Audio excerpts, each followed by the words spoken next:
السلام علیکم ورحمۃ اللہ وبرکاتہ نحمدہ و نصلی علی رسول الکریم اما بعد فاعوذ باللہ من الشیطان الرجیم بسم اللہ الرحمن الرحیم اسلامیات الیکٹیو انٹرمیڈیٹ پارٹ 1۔ آج ہم چیپٹر 3 پڑھیں گے جو کہ ہے آئلی زندگی کے بارے میں۔ سب سے پہلے اس کی ڈیفینیشن کے بارے میں پڑھتے ہیں۔ آئلی زندگی سے مراد گھریلو زندگی ہے جس میں گھر یا خاندان کا سربراہ گھر کے جتنے بھی افراد ہوتے ہیں ان کی معاشی ضروریات کا ذمہ دار ہوتا ہے۔ تو عربی زبان کے لفظ آئلہ سے مراد ہے کفیل یا پھر اس کے زیر کفالت افراد کو کہا جاتا ہے۔ تو بنیادی طور پر آئلہ میاں بیوی اور ان کی اولاد پر مشتمل ہوتا ہے، تاہم بیوی اور اولاد کے علاوہ اور افراد بھی زیر کفالت ہوں تو وہ سب بھی آئلہ میں شامل ہوتے ہیں۔ تو اردو میں اس کے لیے کنبہ بھی لفظ استعمال ہوتا ہے۔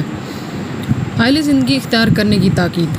اسلام میں شادی کے قابل ہر مرد اور عورت کو حکم دیا گیا ہے کہ وہ نکاح کر کے آئلی زندگی اختیار کریں۔ تو اسلام بیسیکلی رہبانیت اور کنوارپن کی زندگی اختیار کرنے سے منع کرتا ہے۔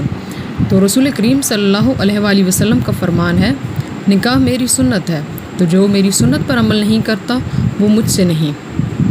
ہم اسلام میں آئلی زندگی کی اہمیت کے بارے میں قرآن اور حدیث کی روح سے پڑھیں گے۔ تو قرآن اور حدیث میں آئلی زندگی کی اہمیت کے بارے میں متعدد ارشادات ہیں جو کہ درج ذیل ہیں۔ اہمیت از روح قرآن سب سے پہلے ہم دیکھتے ہیں، جیسے کہ اللہ تعالیٰ سورۃ نور میں فرماتا ہے، وَأَنكِحُوا الْأَيَامَ مِنكُمْ وَالصَّالِحِينَ مِنْ عِبَادِكُمْ وَإِمَائِكُمْ، تم میں سے جو لوگ مجرد ہوں مطلب سنگل ہوں ان کا اور تمہارے غلاموں اور لونڈیوں میں سے جو صالح ہوں مطلب نیک ہوں ان کا نکاح کر دو۔ اسی طرح سورۃ نساء میں اللہ تعالیٰ فرماتا ہے، فَانكِحُوا مَا طَابَ لَكُم مِّنَ النِّسَاءِ مَثْنَىٰ وَثُلَاثَ وَرُبَاعَ، اور تمہیں جو عورتیں پسند آئیں ان میں سے 2 3 اور 4 سے نکاح کر لیا کرو۔ اسی طرح ایک اور جگہ ارشاد فرمایا، وَلَقَدْ أَرْسَلْنَا رُسُلًا مِّن قَبْلِكَ وَجَعَلْنَا لَهُمْ أَزْوَاجًا وَذُرِّيَّةً، اور ہم نے آپ صلی اللہ علیہ وآلہ وسلم سے پہلے بہت سے رسول بھیجے اور ہم نے انہیں بیوی بچوں والا بنایا۔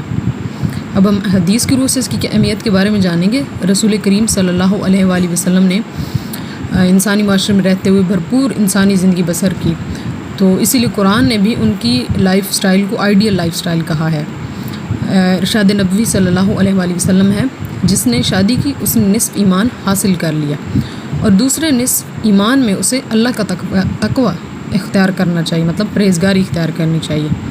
اسی طرح ایک اور حدیث میں فرمایا، نکاح میری سنت ہے، جس نے اس سے منہ موڑا اس نے مجھ سے منہ موڑا، مطلب نکاح کرنا کمپلسری ایلیمنٹ ہے سوسائٹی کے اندر۔ تو اللہ کے نبی علیہ الصلوۃ والسلام فرماتے ہیں، تم میں سے جو نکاح کی استطاعت رکھتا ہو، مطلب جس کے اندر ایبیلٹی ہے کہ وہ کر سکتا ہے، افورڈیبلٹی بھی ہے اس کے پاس، تو وہ شادی کرے، کیونکہ اس سے نگاہیں اور عصمتیں خوب محفوظ رہتی ہیں، مطلب فحشی سے انسان بچ جاتا ہے۔ یہ تھی اہمیت از روح حدیث۔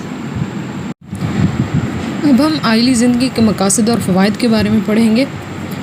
نمبر 1، بقائے نسل، جو سب سے پہلا فائدہ ہے کہ آئلی زندگی کا بنیادی جو مقصد ہے، بیسک پرپس، انسانی نسل کی بقا ہے۔ تو یہ دونوں کام میل اینڈ فیمیل دونوں مل کر ہی کر سکتے ہیں۔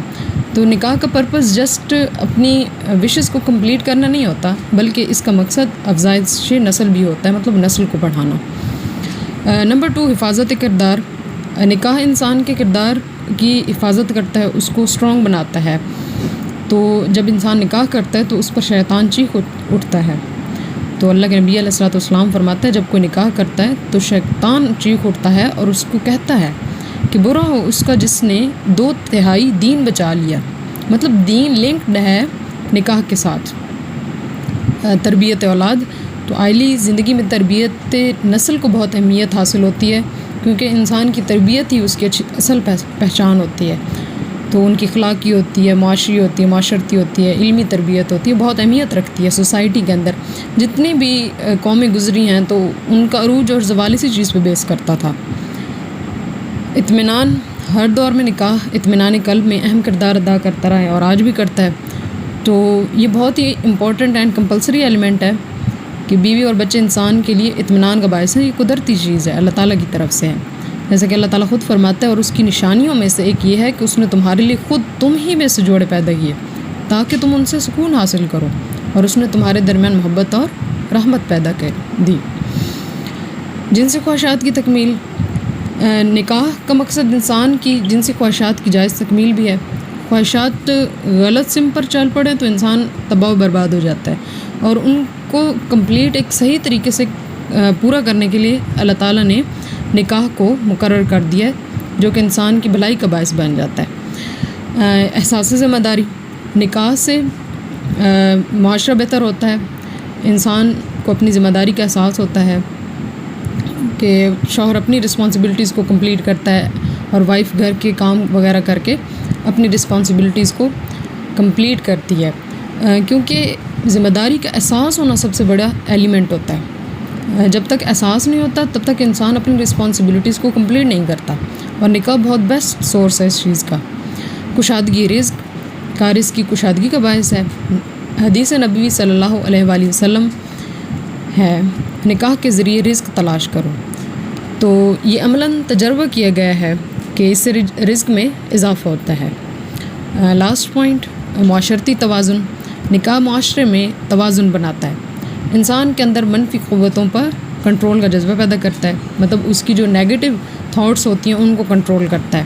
تو جب انسان اپنی نیگیٹو اپروچز کو کم کر دیتا ہے تو آٹومیٹکلی وہ سوسائٹی کے اندر ایڈجسٹ ہو جاتا ہے۔